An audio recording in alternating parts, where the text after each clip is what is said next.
வார்த்தைக்கு நாம் செல்வோம். சங்கீதம் 19வது சங்கீதம் 7வது வசனத்திலிருந்து 11வது வசனம் வரை. கர்த்தருடைய வேதம் குறைவற்றதும் ஆத்துமாவை உயிர்ப்பிக்கிறதுமாயிருக்கிறது. கர்த்தருடைய சாட்சி சத்தியமும் பேதையை ஞானியாக்குகிறதுமாயிருக்கிறது. கர்த்தருடைய நியாயங்கள் செம்மையும் இருதயத்தை சந்தோஷிப்பிக்கிறதுமாய் இருக்கிறது. கர்த்தருடைய கற்பனை தூய்மையும் கண்களை தெளிவிக்கிறதுமாய் இருக்கிறது. கர்த்தருக்கு பயப்படுகிற பயம் சுத்தமும் என்றைக்கும் நிலைக்கிறதுமாய் இருக்கிறது. கர்த்தருடைய நியாயங்கள் உண்மையும் அவைகள் அனைத்தும் நீதியுமாய் இருக்கிறது. அவைகள் பொன்னிலும் மிகுந்த பசும்பொன்னிலும் விரும்பப்படத்தக்கதும் தேனிலும் தேன்கூட்டிலிருந்து ஒழுகும் தெளிதேனிலும் மதுரம் உள்ளதுமாய் இருக்கிறது. அன்றியும் அவைகளால் உமது அடியேன் எச்சரிக்கப்படுகிறேன். அவைகளை கை கொள்ளுகிறதினாலே மிகுந்த பலன் உண்டு.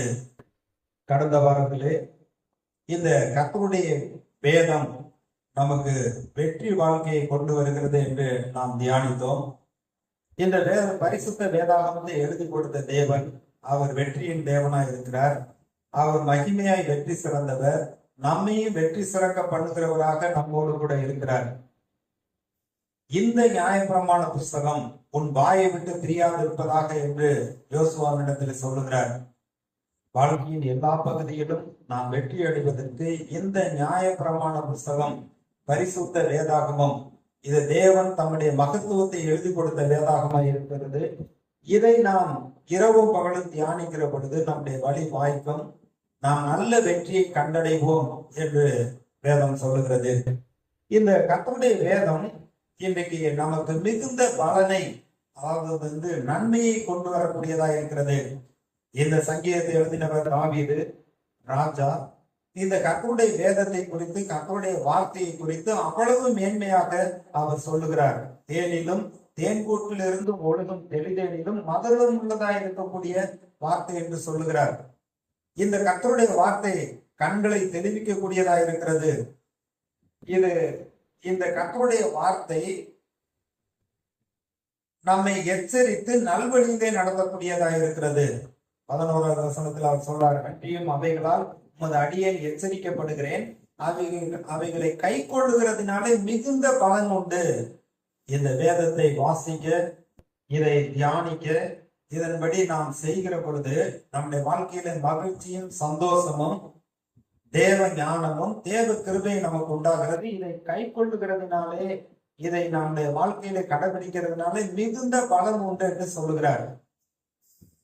தேவனை அறிந்து கொள்கிற பொழுது, அவருடைய சித்தத்தை அறிந்து கொள்கிற பொழுது, அவருடைய வழிகளிலே நடக்கிற பொழுது நம்முடைய வாழ்க்கையில மிகுந்த பலன் உண்டாயிருக்கும். இன்னைக்கு மக்கள் சொல்றாங்க, நான் எல்லா வகையிலும் பிரயாசப்பட்டேன், எனக்கு ஒரு பலனும் இல்லை என்று. ஆனால் கர்த்தரை தேடுகிறவர்களுக்கு ஒரு நன்மையும் குறைபடாது என்று வேதம் சொல்லுகிறது. விருதாவாக என்னை தேடுங்கள் என்று நான் யாக்கோபின் சந்ததிக்கு சொன்னதில்லை என்று கர்த்தர் சொல்கிறார். அவர் நீதியை பேசி யதார்த்தமானவைகளை அறிவிக்கிறவராய் இருக்கிறார். சிங்க குட்டிகள் தாழ்ச்சி அடைந்து பட்னியா இருக்கு, ஆனா கர்த்தரை தேடுகிறவர்களுக்கு ஒரு நன்மையும் குறைபடாது என்று சொல்லுகிறார்.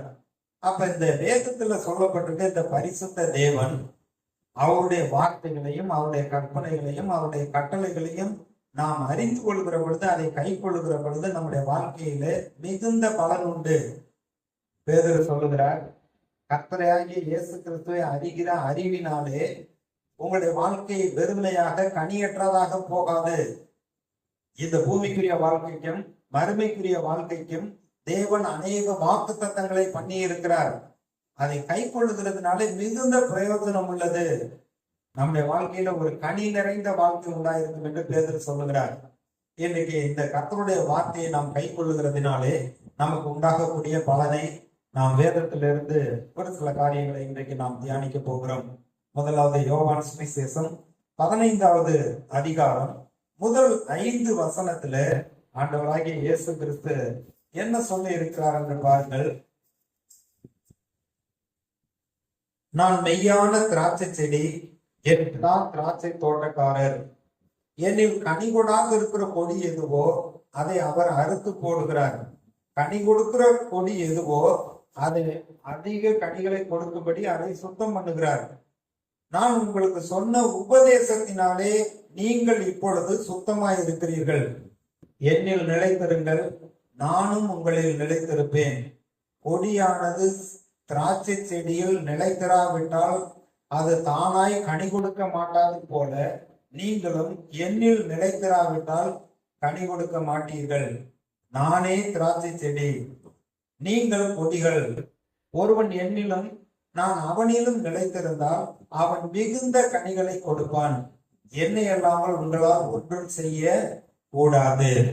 இன்னைக்கு நம்முடைய வாழ்க்கையில தோல்வியான, நஷ்டமான, விரக்தியான, வியாதியிலே, வறுமையிலே இருக்க வேண்டிய அவசியம் இல்லை. ஆனால் கர்த்தர் நம்முடைய வாழ்க்கையை ஒரு கனி கொடுக்கிற வாழ்க்கையாக மாற்றுகிறவராய் இருக்கிறார். இந்த கர்த்தருடைய வார்த்தையை கேட்கிற பொழுது அவருடைய உபதேசத்தினாலே நாம் சுத்தமாகிறோம். சத்தியத்தை அறிவுகள் சத்தியம் உங்களை விடுதலையாக்கும் என்று சொல்லுகிறார். நீங்கள் என்னிலே என் வார்த்தை உங்களில் நிலைத்திருந்தால் நீங்கள் கேட்டுக்கொள்வது எதுவோ அது உங்களுக்கு செய்யப்படும். என்னில் நிலைத்திருங்கள், நானும் உங்களில் நிலைத்திருப்பேன் என்று இயேசு சொல்லுகிறார். நம்முடைய வாழ்க்கையில நன்மையான கனி கொடுக்கக்கூடிய வாழ்க்கை உண்டாக வேண்டும் என்றால் நாம் கிறிஸ்துவோடு இணைந்திருக்க வேண்டும். இயேசு தன்னை குறித்து ஒரு திராட்சை செடியாகவும் அதில் இருக்க கொடிகள் தான் நாம் மனிதர்களாகவும் சொல்லுகிறார். என் பிதா திராட்சை தோட்டக்காரர். கனி கொடுக்காத கொடியை அதை வெட்டி அவர் அக்கினியில போட்டு விடுகிறார். ஆனா கனி கொடுக்கக்கூடிய கொடியை பார்த்து அது இன்னும் நன்றாக கனி கொடுக்கும்படி அவர் சுத்தம் பண்ணுகிறவராய் இருக்கிறார். அப்ப கிறிஸ்துவுக்குள் நாம் நிலைத்திருக்கிற பொழுது, அவருடைய வார்த்தையை நான் கேட்டு அறிந்து கொண்டு அவருக்குள் நிலைத்திருக்கிற பொழுது நிச்சயமாக நம்முடைய வாழ்க்கையில கனி உண்டாயிருக்கும். தாவீது முதல் சங்கீதத்துல சொல்லுகிற பொழுது 2-3 வசனத்துல, கர்த்தருடைய வேதத்தில் பிரியமாய் இருந்து இரவும் பகலும் அவருடைய வேதத்தில் தியானமாய் இருக்கிற மனுஷன் பாக்கியவான். அவன் நீர்க்கால்களின் ஓரமாய் நடப்பட்டு தன் காலத்திலே தன் கனியை தந்து இலையுதராக இருக்கிற மரத்தை போல் இருப்பான். அவன் செய்வதெல்லாம் வாய்க்கும். தன் காலத்திலே தன் கனியை தந்து இலையுதராக இருக்கிற மரத்தை போல் இருப்பான். அவன் செய்வதெல்லாம் வாய்க்கும் என்று சொல்கிறார். இன்னைக்கு வேதத்தை கேளாதபடி விளக்கி அதுக்கு பின்பு ஜெபிக்கக்கூடிய ஜெபத்திற்கு அவர் பதில் வராது என்று சொல்லுகிறார். கர்த்தருடைய வார்த்தை என்று சொல்லி இருக்கிறது. அது அருவருப்பு என்று சொல்லுகிறார். கர்த்தருடைய வார்த்தையை கனம் பண்ணாமல், கர்த்தரும் அவருடைய வார்த்தையும் ஒன்று. அப்ப அவருடைய வார்த்தையை கனம் பண்ணுகிற பொழுது வானத்தையும் பூமியை படைத்த கர்த்தரை நாம் கனம் பண்ணுகிறவர்களா இருக்கிறோம்.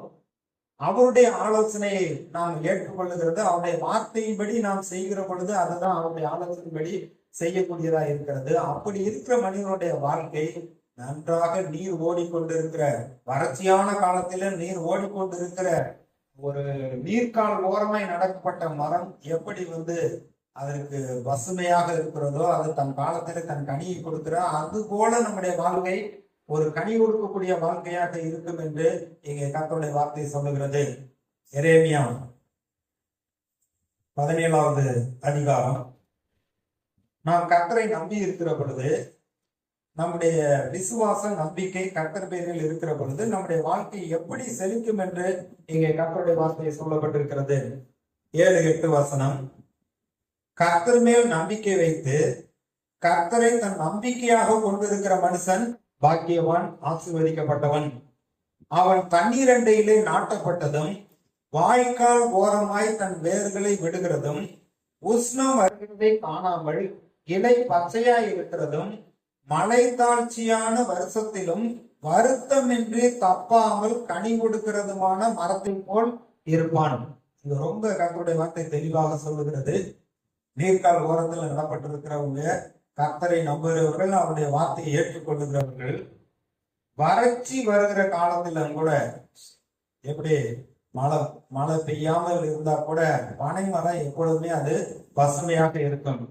இங்கே கர்த்தருடைய வார்த்தை சொல்லுகிறது, வறட்சி மழை தாழ்ச்சியான வருஷத்திலும் தப்பாமல் கனி கொடுக்கிறத ஒரு மரத்தை போல, வருத்தம் இல்லாமல் தன் கனியை கொடுக்கக்கூடிய ஒரு மரத்தை போல அவன் இருப்பான் என்று சொல்லுகிறார்.